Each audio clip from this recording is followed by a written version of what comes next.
Today we are seeing 3 more Israeli hostages returned, 5 Thai farm workers. Everyone's forgotten about all of those people in return for, hundreds, as always, of Palestinian prisoners. Convicted, many of them, of serious violent crimes, including terrorism, mass murder, being released in return. First released this morning was the final of one of the 5 female soldiers who were taken captive. Once again, put in a uniform. Once again, even though this is Agamberger, put a uniform, even though I like the girls at on Saturday. She was actually kidnapped in her pyjamas. Kidnapped in her pyjamas, along with a bunch of other teenage girls as well. Also, Gadi Moses, also a male hostage. He's been freed. We actually spoke to his niece on last 7th of October, on the first anniversary of that attack. We've spoken to many relatives of those released. As the hostages that have been released, each time now we've seen big sort of fanfare from Hamas, a different sort of setup each time. The Red Cross arrived, the place is agreed, and then they have huge numbers of Hamas fighters in their uniforms, which they've miraculously discovered. They've all been kept very clean in the cupboard the whole time they were hiding behind civilians. Well, that's because they were wearing journalist uniforms or doctors' uniforms or nurses' uniforms. Huge number of people, filming perfectly safely. Apparently it's totally safe for them now to film. Lots of weaponry, balaclavas, terrifying the living daylights out. I mean, this woman, she was on her own. At least the other 4, when they released last week, they actually were able to be together. But she'd been separated from them some days ago. Looking absolutely terrified, paraded again, Hunger Games style. It is just extraordinary what they're doing here. I'm amazed. The Amazon deliveries of Palestinian flags seem to be very reliable in Gaza, even if food supplies aren't. Well, and printing unique banners with slogans on it supporting what's going on. It's amazing how that economy is working. They're making a mockery of all of the claims that they've put out to say how much damage has been, how the infrastructure has been completely destroyed. They've been able to build this out of without any problems whatsoever, and therefore it's highlighting the fact that the majority of what has come out beforehand has been complete disinformation, and people have fallen for it. Well, no, importantly, journalists have fallen for it who should know better, and they're constantly hearing the BBC all the time. Of course, we've not been allowed into Gaza, but because the Israeli government wouldn't allow us in.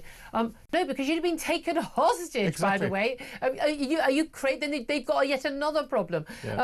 But also extraordinary, they still then use all the footage they get, even though they don't say this has only been able to be given to us because Hamas have approved it, because nothing comes out of Gaza unless Hamas has approved it. But they never give that certificate. Now, just to confirm, all 3 Israeli hostages are now out of Gaza, and they are now safely with the IDF, going to be obviously getting hospital treatment. First of all, they get checks initially. I was wondering, actually, if one of the checks that happens, and we've all watched Fauda and see what happens, is whether they're checking, like whether they've been booby-trapped. And we've seen a case where, someone has been released and a bomb has been put in them. I mean, I wouldn't put anything past Hamas. They are savages. But they check, whether they change their clothes, they're washed often. They need to check that they are safe before they see their families. But we've seen these incredible reunions for the families.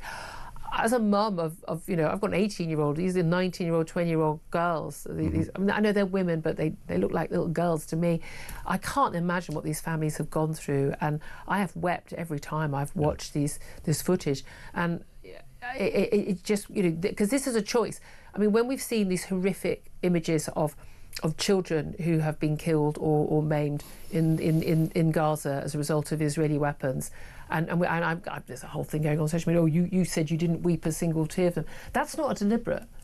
That's not a deliberate attack. That is a country defending themselves. The only reason those children never got harmed was because Hamas put them in harm's way and started that war. But when the deliberate taking of hostages, and we know a lot of detail is coming out about how especially these women were kept, and we know a lot of the other hostages kept in tunnels for 8 months in the dark. We know they've been tortured. We suspect, and we know in the case of some, it is very, very likely, given what happened on October the 7th, that many of these hostages, men and women included, have been raped repeatedly. We know that this is what Hamas does. They regard these women particularly as sex slaves. and they regard them as inhuman, and they use them as their abuse things, their playthings. Now, the Israeli government, rightly so, to protect them, to protect the other hostages that are there, are keeping as much of the detail away as possible. And the individuals don't want the detail plastered. No, they have a right to. Yes, and again, I'm not. But we know from a lot of the interviews with people who released much earlier. Exactly, and the International Committee of the Red Cross, who are now facilitating this, they weren't given an opportunity to go and check the hostages beforehand, as international law requires, if they were being treated as prisoners. I don't remember anyone criticising Hamas for that. That's weird. No, well, like all of the different agencies operating inside Gaza, they are populated by Hamas, and that's the difficulty. That's the big issue there is with UNRWA. The individuals have been through a horrific 480 odd days. But what I find incredible is how often when you're watching these things and you've got the BBC's coming out, they're on rolling coverage, and they'll say, well, they certainly appear healthy and well. I mean, we've heard from some of the hostages, they're starved for months on end, and then they will be given food and sort of fattened up. For release, and I've read reports they've been given drugs as well to perk them up, and so that they're compliant as they're taken forward. They're paraded. It's Hamas trying to stick metaphorically two fingers up at the Israelis, saying, we're still here, you haven't damaged us, look at what we're doing, and we're taking the limelight. The 4 female soldiers who came out last weekend, I loved their defiance when they were paraded. I mean, they went to a baying mob of thousands of Palestinian men in Gaza, and with men with guns and balaclavas, and they held up their fists, and they've said, because we were like, were they told to do that? Why are they forced to do that? And they apparently told their families, no, we agreed, we weren't going to show fear. Yeah. God, I love these women for this, I really do.